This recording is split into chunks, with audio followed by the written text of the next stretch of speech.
It's survival of the fastest in the prehistoric land of Og. That crazy one-eyed caveman, the Trog, is hungry.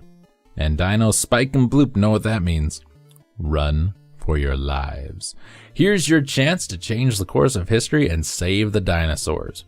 Don't become Trog's Stone Age feast. Instead, use your reflexes and wits racing through 50 fun-filled islands packed with dynamite action and surprises. You'll witness the greatest inventions of all time. Fire, the wheel, the pogo stick. The pogo stick? All invented by Trog to catch his dinner. You. Just watch out for the tar pits. Sticky business. You've got special pickups that keep the carnivorous chowhound in check, like pineapples that turn you into a ferocious Trog-munching T-Rex. It's like this. Either you save the dinos, or you're extinct. In Trog! Exclamation point. From visual concepts and Acclaim. I looked at a lot of Acclaim games lately. Released in October of 1991. Was originally an arcade game. How about that? From Midway, released in 1990, and we control one of 4 dinosaurs and must collect eggs on screen while being pursued by cavemen called Trog, named after troglodytes. The game supports up to 4 players at once. Trog features claymation graphics, advertised as Playmation by Midway. Creating the claymation graphics comprised a significant portion of the game's development cost. Originally, the game involved indirectly controlling the dinosaurs by leading them around using bones, but after early versions of the game tested poorly, the gameplay was tweaked to make it more similar to Pac-Man. The NES port, by the way, does not have the claymation-style graphics. Ports of the game were made for the NES and DOS and were also released by Acclaim. These versions reduced the number of simultaneous players also down to 2. We assume the role of Rex, Bloop, Spike, or Gwen, small T-Rex dinosaurs with non-T-Rex heads in the land of Og, home to the one-eyed caveman known as Trog. In the NES version, only Bloop and Spike are playable. We must pick up all the colored eggs lying around the map as the Trog cavemen wander around attempting to eat them. Unlike its influential predecessor, Pac-Man, the dinos can attack anytime with a punch that does not require a power-up. Power-ups also randomly spawn to help finish the level. These include red flowers that increase our speed, ice cubes that freeze all the Trogs on screen, and pineapples, which turn you into a full-grown T-Rex that can temporarily eat his enemies, and a firebrand, which bestows a temporary fire-breathing ability on the dinosaur.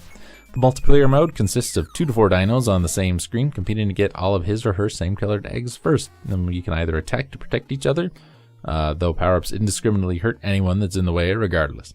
Many stages feature no walls, so you can travel off the edge of the grid like islands and plunge into the sea if you're not careful. Trogs themselves are subject to all the same hazards as the player, which is kind of nice. You can be taken out by they can be taken out by their own wheels, fire, and pits to comic effect. Trogs can be one-hit punched to the side of the head as they approach the screen edge, resulting in them falling into the sea, with bonus points rewarded. There are 3 levels of difficulty: easy, advanced, and expert, although the arcade operator can set the difficulty in the operator menu to make the game more difficult on easier levels without the player's knowledge.